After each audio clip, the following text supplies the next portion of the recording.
لیکن ایک اور بات بھی ہے کہ جو یہ سنتیں مغرب کی ہیں، مغرب کے بعد 2 سنتیں، اور اسی طرح جو عشاء کے بعد 2 سنتیں ہیں، اور حضور کے لیے یہ نفل تھے، تو ان کا ذکر جو آپ نے کیا ہے تو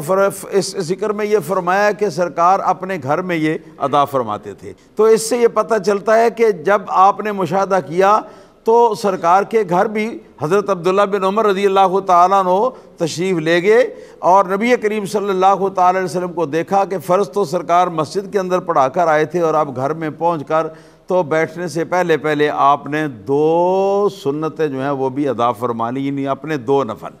اسی طرح عشاء کے اندر بھی، بات سمجھ گئے؟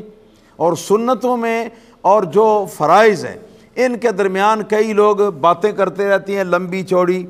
ہیں جی، یہاں تک کہ باتیں تو باتیں ہیں، لمبی چوڑی عبادت کرنا یا لمبی چوڑی دعا کرنا، فرائض کے بعد لمبی چوڑی دعا کرنا یا لمبی چوڑی تسبیحات پڑھتے رہنا، یہ بھی جائز نہیں ہے۔ اس لیے اصل یہ بات ہے کہ فرائض جو ہے نا ان کے اور سنتوں کے درمیان فاصلہ نہیں ہونا چاہیے،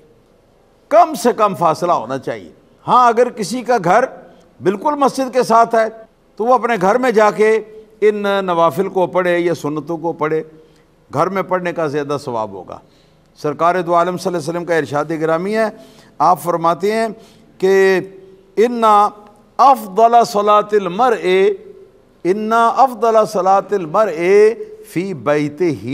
ما لم یکن فرضا، او کما قال علیہ الصلوۃ والسلام، پیارے آقا صلی اللہ علیہ وسلم نے فرمایا کہ آدمی کی افضل ترین اور سب سے زیادہ ثواب کا باعث نماز وہی ہے جس نماز کو آدمی اپنے گھر میں ادا کرے،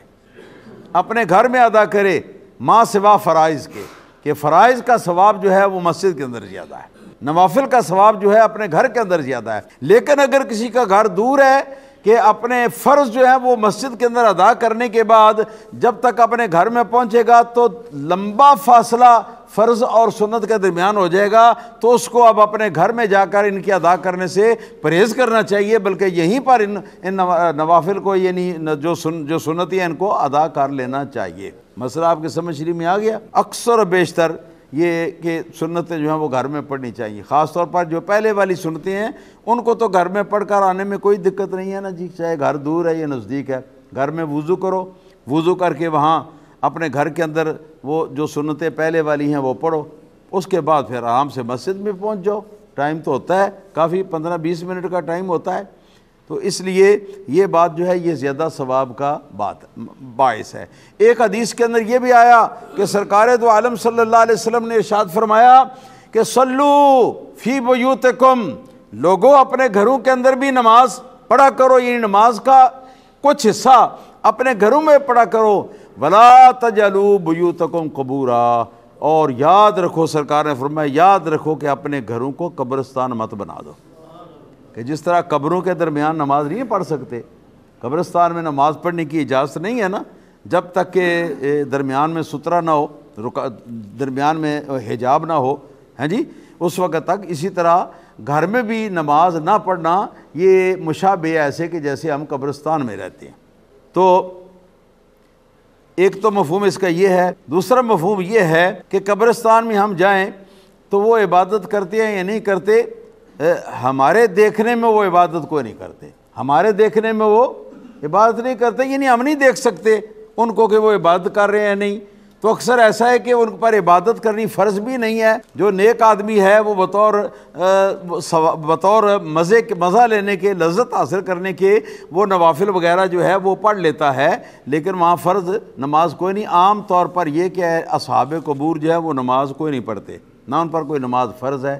تو مطلب یہ ہے کہ جس طرح قبرستان میں رہنے والے مدفون جو ہیں، جس طرح وہ نماز نہیں پڑھتے، اس طرح تم اپنے گھروں میں نماز نہ پڑھو تو تمہارے گھروں کے اندر رہنے کی مثال جو ہے، مشابہت جو ہے وہ قبرستان کے ساتھ ہو جاتی ہے۔ تو اپنے گھروں میں نماز جو ہے نا یہ نماز پڑھنی چاہیے، اکثر و بیشتر اپنے یہ سنتیں نوافل اپنے گھر میں پڑھنے چاہیے۔ اور اگر کبھی یہ ہو کہ وہ سنتیں نماز سے پہلے یا نماز کے بعد والی سنتیں ہوں، اور اگر گھر پہ جا کے ان کو ادا کریں گے تو وہ فرضوں اور سنتوں کے درمیان فاصلہ ہو جائے گا جو کہ مکروہ ہے، تو پھر اس صورت میں گھر میں نماز پڑھنے کی کیا صورت ہوگی؟ پھر یہ ہوگا کہ جب آپ نماز پڑھ کر اپنے گھر جاتے ہیں تو اپنے گھر میں جا کر تو آپ دیکھتے ہیں کہ وقت مکروہ نہیں ہے نوافل کے پڑھنے کے لیے، تو وہاں پر آپ 2 رکعت نماز جاتے ہی آپ ادا فرما لیں، اور 2 رکعت نماز پڑھنے کے بعد آپ سلام پھیر کر مختصر سی دعا کر کے تو اٹھ کے اپنے گھر کے کام کاج میں لگ جائیں لوگ۔ گھر میں یہ نماز اس طرح بھی ہوگی۔ تو اس طرح گھر کے اندر ورد و وظائف اللہ اللہ یہ چیزیں ہونی چاہیے۔ ان چیزوں کی برکت سے اللہ تعالیٰ کرم فرماتا ہے، شیطان کے شر سے اہل خانہ محفوظ رہتے ہیں، جنات وغیرہ کا دور دورہ نہیں ہوتا۔ اگر گھروں میں کبھی آپ 5 وقت اذان بھی پڑھیں تو پھر تو سوال ہی پیدا نہیں ہوتا کہ جنات آپ کے گھر میں رہیں، کیونکہ جہاں اذان پڑھو نبی پاک صلی اللہ علیہ وسلم نے فرمایا ہے کہ شیطان اس کو سن کر اتنی دور تک بھاگتا ہے، اتنی دور تک بھاگتا ہے، اتنی دور تک بھاگتا ہے کہ جہاں تک اس کو اذان کی آواز کان میں نہیں پڑے، اتنی دور تک وہ بھاگ کے چلا جاتا ہے۔ اور فرماتے ہیں، اور جس وقت وہ بھاگتا ہے تو فرماتے ہیں وَلَهُ دُرَاتٌ۔ اب میں اس کا کیسے ترجمہ کروں؟ آدمی کے پیٹ سے جو ہوا خارج ہوتی ہے، وضو ٹوٹ جاتا ہے، وہ ایک ہوا ہوتی ہے جو آہستہ سے خارج ہوتی ہے، اس کی آواز نہیں ہوتی، اور ایک ہوا وہ ہوتی ہے کہ جس ہوا کے نکلنے کے ساتھ آواز آتی ہے، ہاں جی۔ تو دورات کہتے ہیں وہ آواز والی جو ہوا ہے، اس کو شیطان اس طرح بھاگتا ہے اذان کو سن کر کہ وہ بھاگتے بھاگتے اس کی جو ہے نا کیا نام ہے اس کو اردو میں پاد کہہ لیں، پنجابی پد کہتے ہیں، ہاں جی، کہ وہ دے پد نکلنے جاندے نے تو نستا جاتا ہے اذان سن کے۔ اور جنات بھی جو ہیں وہ یہ بھی شیطان بھی تو جنات میں سے ہے، اور باقی جنات بھی تو وہ اسی نسل سے ہیں، تو اس لیے یہ بھی ایک بہت بڑا علاج ہے جنات وغیرہ کا۔ اگر معاملہ ہے تو گھروں کے اندر 5 ٹائم اگر آپ اذان پڑھیں تو سبحان اللہ، وہ شر جو ہے اللہ تعالیٰ کے فضل و کرم سے دور ہو جائے گا۔